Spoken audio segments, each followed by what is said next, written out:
Hello and welcome to our channel. In front of me I have Polar Grid X2 and I'm gonna show you how to change the date and time manually on this watch.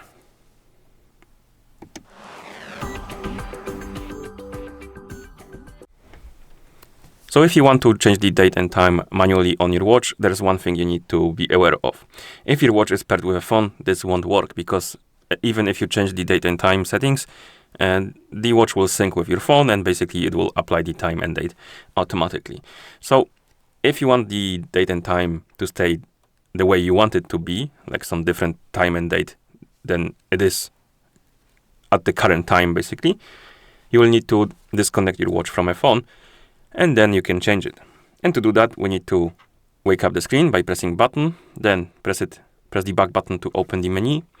Scroll through the menu, look for the settings icon and tap on it. In settings, find the option called time and date and tap on it. And here we have time, date format and first day of the week. And to change time, you tap on time, select the time format, and then you can change the time by swiping up and down on hours and minutes. And then we can press the middle button to confirm. Next we have the date. You can change it by swiping up and down again on day, month and year. And then press middle button. And then we have date format.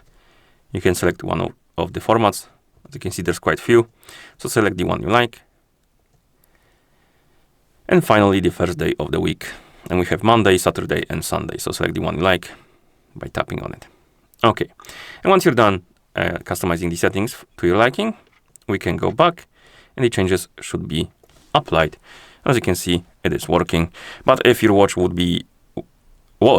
is paired with a phone, it will sync with the phone and the change will basically disappear because it will sync the time from your phone. That's why you need to disconnect it from a phone for it to stay the way you want it to be. Okay, so thank you for watching. If you found this video helpful, please consider subscribing to our channel and leaving a like on the video.